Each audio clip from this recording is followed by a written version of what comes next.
आलम टुन्नियत में जबकि परवाज अभी सिर्फ 20,000 फुट की बुलंदी तक ही पहुंची थी कि 40,000 फुट की बुलंदी से नीचे तो राहत को राहत नहीं मिलती, तो जब राहत को पूरी राहत ना मिली तो उनको याद आया कि दूसरी बोतल भी है, मेरे को तो दूसरी बोतल भी हैगी ये। मगर गरीब मुलाजिम तब तक इंग्लिश हसीना को गायब कर चुका था या फिर उसे किसी और ने चुरा लिया था। सीन बहरहाल ये कन्फर्म है कि वहां राहत फतेह अली खान का बड़ा ही संगीन जेजा चल रहा था। खान साहब अपने जाती तैयारे को उड़ाते हुए 20,000 फुट की बुलंदी से 40,000 फुट की बुलंदी तक लाना चाह रहे थे। इस दौरान ईंधन की कमी वाक़या हो चुकी थी। ईंधन का सवाल लेकर खान साहब अपने जाती मुलाजिम के पास पहुंचे और उससे पूछा, किथे मेरी बोतल, किथे मेरी बोतल। जाती मुलाजिम जब इस सवाल का कोई खास तसल्ली बख्श जवाब ना पेश कर सका तो खान साहब ने उस पर बेईमाना तशद्दुद करना शुरू कर दिया। उस पर थप्पड़ों की, मुक्कों की, घुसुन्नों की, ठुड्डों की बारिश कर दी। जो चीज भी उस वक्त खान साहब के पास मौजूद थी उसकी बरसात कर दी।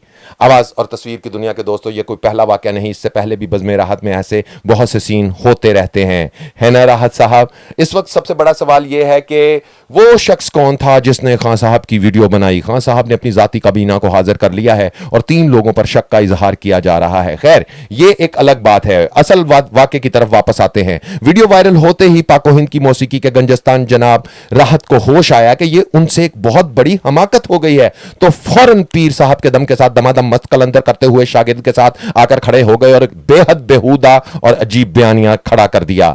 मिस्टर राहत, आपने अवाम को पागल समझ रखा है या फिर अपनी तरह का टुन समझ रखा है? वो दम वाला पानी नहीं था, वो यकदम वाला पानी था। उस पानी को पानी साबित करते हुए आप खुद पानी पानी हो रहे थे। आवाज और तस्वीर की दुनिया के दोस्तों, इससे तो अच्छा था कि राहत आकर यह कह देता कि वो मैं हूं ही नहीं, या फिर यह कह देता कि वो किसी फिल्म या ड्रामे का सीन था, मगर सीधा पीर साहब के दम वाला पानी बना दिया राहत आपने उसे। कमाल करते हैं आप।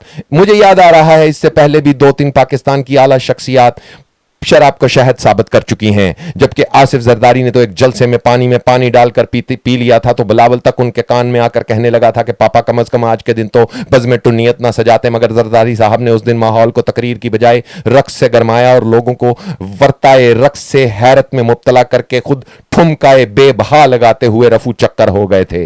वापस राहत की तरफ। राहत फतेह अली खान इससे पहले भी आलम टुन्नियत में एक बार माइक पर आउट हो गए थे। हमें आपके या किसी के भी पीने से कोई मसला नहीं है राहत साहब, पियो और जियो, आपकी जिंदगी है। हमें मसला यह है कि जब आप पी लेते हैं तो आपके अंदर का आर्टिस्ट सो जाता है और वो दरिंदा जाग जाता है जो अपने सामने खड़े मुलाजिम पर टूट पड़ता है या फिर कभी माइक पर डोलने लगता है। तो आप जानते हैं कि इससे मुल्क का नाम बदनाम होता है, मुल्क के इदारों का नाम बदनाम होता है। ओहो, इदारों से मुझे याद आया, इससे भला इदारों का नाम कैसे बदनाम हुआ? वो तो अपने अलग कामों की वजह से बदनाम है ना, है ना।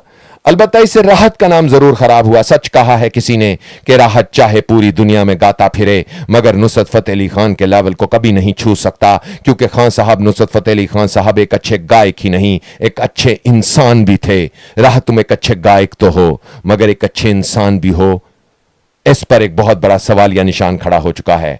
आज के बोलते कालम से उज़ैर रशीद को न्यूयॉर्क स्टूडियो से इजाजत दीजिए। बहुत जल्द अगले वीडियो में मुलाकात होने वाली है। आप सबसे अपना ख्याल तो सब रखते हैं, आप उनका भी ख्याल रखा करें जिनका कोई ख्याल नहीं रखता। अल्लाह आप सबका हामी नासिर। अल्लाह हाफिज।